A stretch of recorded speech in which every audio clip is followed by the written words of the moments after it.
Так, друзья мои, походу я подсел на сабы. Знакомьтесь, вот это вот новый сабвуфер Paradigm Defiance X15, потому что в этой бочке дует 15-дюймовый драйвер.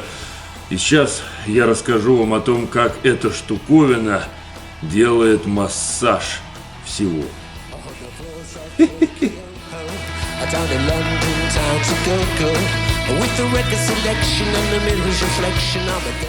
Слушайте, ну вот это, конечно, зло. Ты, конечно, зло. Потому что вот как начнешь играть с сабами, так, блин, и покатилось. И пиши пропало, и уши заложило. Значит, позвали меня ребята послушать новые сабвуферы фирмы Paradigm. У них вообще, в принципе, сабвуферы есть в каждой линейке акустики, но есть еще отдельная линейка сабвуферов под названием, внимание, Defiance, представляете себе, в которой 6 вот таких вот черных кубов весьма пугающей наружности. Ну и, собственно говоря, они это называют универсальным сабвуфером, то есть куда хочешь его ставь, хоть в кино, хоть в трифоник, хоть в стерео, да, вы понимаете, везде должны работать. А что, кстати говоря, прикольно, значит, 3 младших саба, у которых название начинается с буквы V, они делаются в Китае, при этом 3 старших, которые называются X, значит, они делаются в Канаде канадскими руками. При этом, если честно, это абсолютно одинаковые, разного просто размера черные ящики, которые вот когда ты смотришь на них, когда ты щупаешь, ни по материалам, ни по качеству сборки, ни по функционалу вообще не отличаются. То есть, понятное дело, что старшие, у них там и другой подвес, и диффузоры больше, и сами они больше, но в принципе...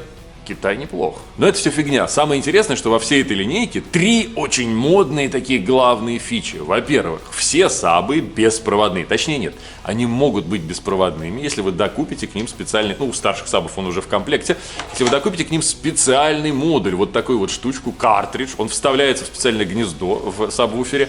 И, собственно говоря, все. Вот эту вот штуку вы подключаете к усилителю, да, ну, просто на выход саба. Она вот у вас там стоит. И как только вы пускаете на них питание, все, они автоматически соединяются, все, больше ничего делать не надо. Это прям зашибись. Вторая фишка, это то, что они управляются все исключительно с телефона. То есть реально на задней панели, вот раньше как было, там куча каких-то крутилок, переключателей, вся такой фигни. Сейчас здесь есть только разъемы для соединения и ручка громкости, которая, в принципе, там и не нужна, потому что все реально делается из приложения. И забегая вперед, я вам скажу, что это работает дико круто, и прям совершенно по-другому ты начинаешь как бы воспринимать вот этот девайс в своей жизни, да? Ну и третья фишка, друзья мои, еще одна, что у них у всех есть система рум-коррекции специальная. И то, как она работает, блин, ребята, она тоже работает с телефона и с помощью телефона, и все решает. И для меня, я вам честно признаюсь, вот эта вот вся история, она абсолютно меняет восприятие сабвуфера как, ну, музыкального девайса, потому что, ну, я привык к этой штуке, честно говоря, я их всегда побаивался, потому что, ну, вот что такое сабвуфер? Значит, сначала ты должен его где-то находить ему место в комнате, тянуть к нему какие-то провода,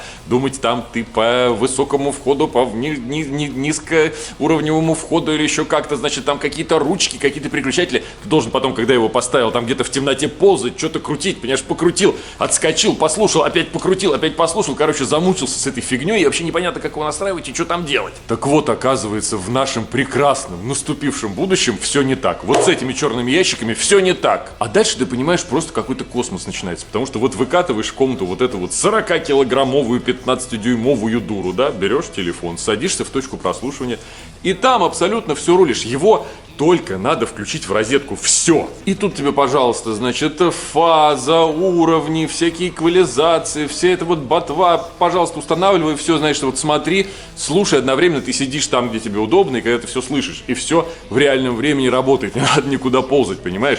Есть разные режимы работы, есть типа там для кино, для музыки, есть ночной режим. Я, кстати говоря, сразу подумал, ночной режим, это же, наверное, должна быть такая штука, типа, просыпаешься в 3 ночи, у тебя есть такая кнопка специальная, и ты такой, херак по ней и соседу по голове там, еб... Но нет, это не так работает. На самом деле ночной режим, это как раз он убирает по специальной схеме определенные частоты в басу, чтобы не мешать соседям, в общем. Такое разочарование. Ладно, суть в том, что я человек, который, как я уже сказал, немного побаивался всю жизнь сабов, но вот это первый случай, когда я мог реально с ним, ну как это, на моем, на понятном мне языке разговаривать, потому что, ну, я привык к смартфонам, я все-таки люблю вот это вот все, чтобы было просто понятно в стиле, прости господи, фирмы Apple. Извините, я девочковый в этом смысле подход исповедую. Так вот, короче говоря, это первый первый саб, с которым я мог нормально общаться, когда я понимал, что я кручу, почему я кручу, и я слышу, как это все отображается как бы в реальной звуковой картине.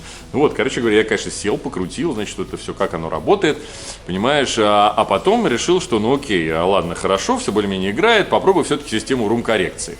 И это, ребята, просто вообще какой-то двойной космос, понимаете? Вторая ступень ракеты отделилась, потому что, значит, рум-коррекция, это, значит, система ARC, Anthem Room Correction, так и называется. Значит, ты ее включаешь, и она вообще работает космично, значит, ты можешь использовать, телефон и микрофон телефона, понимаешь? Там всего 5 шагов. Она тебе говорит, окей, начинаем настройку, ты жмешь play.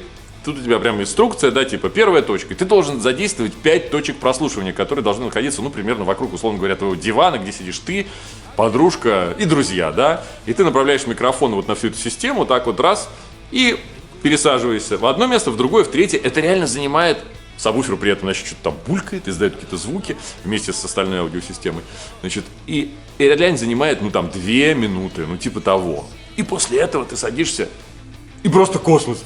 Все настроено. При том, что вот у меня, допустим, зал, в котором я проводил этот эксперимент, 5-метровые потолки, незаглушенное помещение, в длину, наверное, метров 85. Ну, короче, кошмар какой-то.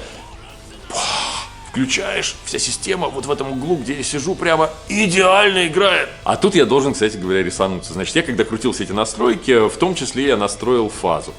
Значит, и потом он, значит, вот эта вся рум-коррекция перенастроила, все там поменялось, естественно.